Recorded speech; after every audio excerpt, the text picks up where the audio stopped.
Assalamualaikum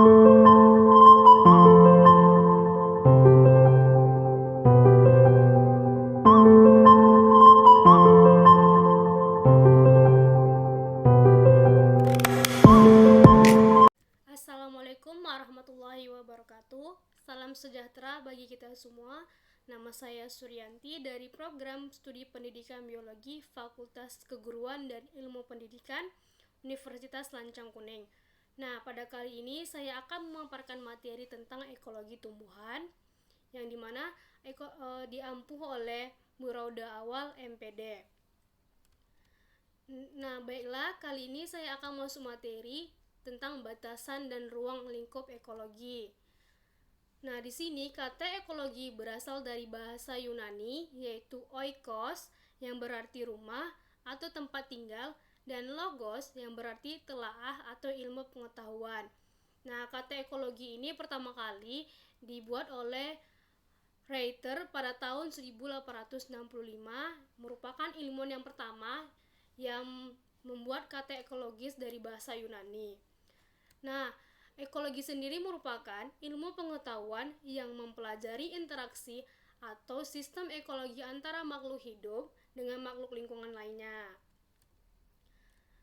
Nah, selanjutnya kita akan membahas tentang secara taksonomi sesuai dengan sistematika makhluk hidup.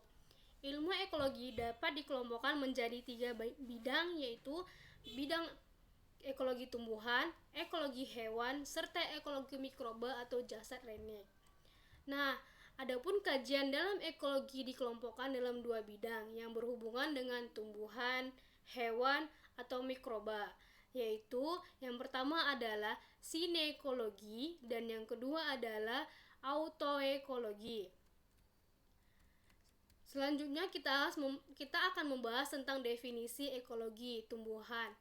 Nah, definisi ekologi tumbuhan adalah merupakan suatu penelaah tentang berbagai aspek ekologi dari tumbuhan pada tingkat komunitas tumbuhan atau vegetasi atau flora secara keseluruhan atau hanya menelaah populasi tumbuhan secara spesies saja, baik pada lingkungan darat maupun lingkungan perairan. Nah, di sini dapat kita paparkan bahwa ekologi tumbuhan itu tidak hanya satu spesies saja, melainkan banyak dan dapat terdapat di lingkungan darat maupun di lingkungan perairan.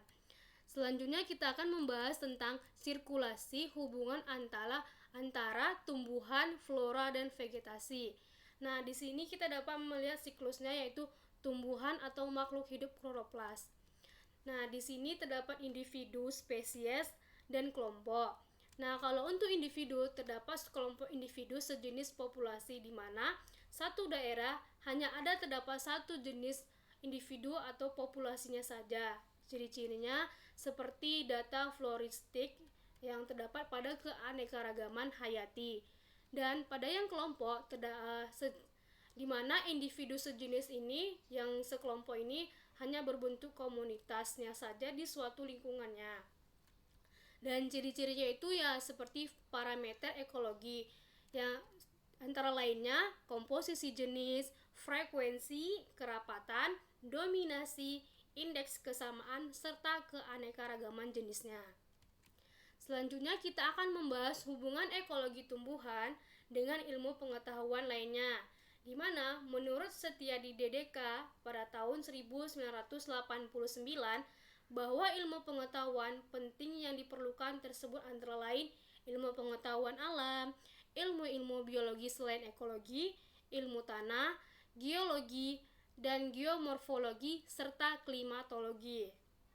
Nah, di sini menurut Oriens pada tahun 1975, penerapan berbagai kajian ekologi itu atau ekologi tumbuhan tersebut dan pengetahuan ilmunya ternyata meliputi seluruh aspek kehidupan manusia dan lingkungannya. Contohnya ya seperti produksi pertanian, kehutanan, serta pertambangan. Selanjutnya kita akan membahas tentang konsep ekosistemnya. Pada tahun 1935, ahli ekologi bernama Tesley mengistilahkan ekosistem pertama kalinya. Dan yang kedua, pada tahun 1887 ahli ekologi bernama Forbes, dia juga mengistilahkan istilah ekosistem yaitu microcoms. Ya, ini merupakan ilmuwan kedua yang mengistilahkan nama ekosistem setelah Tesla. Selanjutnya ada pengertian tentang ekosistem menurut Woodbury pada tahun 1954 yang terdapat dalam buku Setiadi pada tahun 1983. Nah, ekosistem adalah tatanan kesatuan secara kompleks, di dalamnya terdapat habitat, tumbuhan, dan binatang yang dipertimbangkan sebagai unit kesatuan secara utuh. Nah, adapun yang menurut Sumarwoto pada tahun 1983, dia menyebutkan bahwa ekosistem adalah suatu sistem ekologi yang terbentuk oleh hubungan timbal balik antara manusia dengan lingkungannya. Nah, selanjutnya kita akan membahas tentang komponen ekosistem. Di sini, berdasarkan segi strukturnya, dasar ekosistem terdiri atas dua jenis komponen, yaitu yang pertama ada komponen biotik dan yang kedua adalah komponen abiotik. Nah, kita di sini akan membahas tentang komponen biotiknya dulu. Nah, komponen biotik ini adalah komponen makhluk hidup. Ya, komponennya itu terbagi dua juga, yaitu komponen autotrofik dan komponen autotrofik yang autos artinya sendiri dan tropikos artinya menyediakan makanan. Nah, pengertian dari komponen autotrofik ini adalah suatu organisme yang mampu menyediakan atau mensintesiskan makanannya sendiri berupa bahan organik dan anorganik dengan bantuan klorofil dan matahari. Nah, di sini dapat kita simpulkan bahwa komponen autotrofik ini menyediakan makanannya sendiri tanpa bantuan dengan bantuan klorofil dan sinar matahari sebagai sumber utamanya. Sedangkan komponen heterotrofik, hetero yang artinya berbeda dan tropikos yang artinya menyediakan makanan. Pengertiannya yaitu organisme yang hidup hanya memanfaatkan bahan organik sebagai bahan makanannya. Nah, dari komponen yang dua ini memiliki perbedaan, di mana autotrofik ini menyediakan makanannya sendiri, sedangkan heterotrofik itu dia memanfaatkan bahan organik sebagai bahan makanannya. Nah, selanjutnya kita akan membahas tentang komponen abiotik. Nah, komponen abiotik itu adalah komponen benda mati, contohnya seperti air, udara, tanah, dan energi. Selanjutnya kita akan membahas tentang hukum termodinamika. Nah, di hukum termodinamika ini terbagi dua, termodinamika 1 dan termodinamika 2. Nah, di sini kita akan membahas yang pertama yaitu hukum termodinamika 1. Yang bunyinya, energi dapat diubah dari satu bentuk energi ke bentuk energi lain, tetapi tidak pernah dapat diciptakan ataupun dimusnahkan. Contohnya seperti energi cahaya matahari, energi kinetik,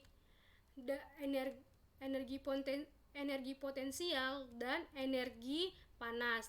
Nah, dari hukum termodinamika ini kita dapat simpulkan bahwa energi cahaya matahari itu tidak dapat diubah bentuknya serta tidak dapat diciptakan atau dimusnahkan. Nah, yang selanjutnya kita akan membahas tentang hukum termodinamika 2 yang bunyinya, setiap terjadi perubahan bentuk energi pasti terjadi degradasi energi dari bentuk energi yang terpusat menjadi bentuk energi yang terpancar. Dan di sini dalam proses transformasi energi selalu melepaskan panas dalam bentuk energi yang tidak dapat digunakan. Ya, contohnya seperti proses fotosintesis. Selanjutnya kita akan membahas tentang rantai makanan.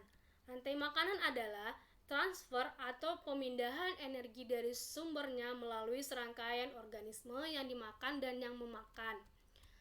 Nah, di sini rantai makanan ini terbagi 3. Yang pertama yaitu rantai pemangsa, dan yang kedua adalah rantai parasit, dan yang ketiga adalah rantai saprofit. Selanjutnya yaitu tentang pengertian jaringan makanan. Jaringan makanan adalah gabungan dari berbagai rantai makanan, merupakan gabungan dari berbagai rantai makanan yang disebutkan dalam Odum pada tahun 1993. yang menyebutkan bahwa gabungan dari berbagai jadi jaringan makanan itu adalah gabungan dari berbagai rantai makanan. Nah, jaringan makanan ini dalam suatu ekosistem dapat menggambarkan kesetabilan ekosistem. Selanjutnya kita akan membahas dengan tingkat trofik. Nah, menurut Hedi DDK pada tahun 1986, tingkat trofik menunjukkan urutan organisme dalam rantai makanan pada suatu ekosistem, di mana kita dapat melihat gambar piramida pada PPT tersebut.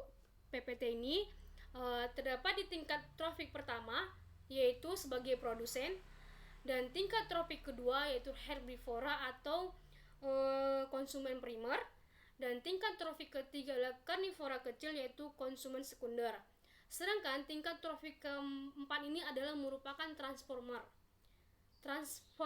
seperti transform gitu. Dan tingkat trofik kelima adalah perombak mikroorganisme.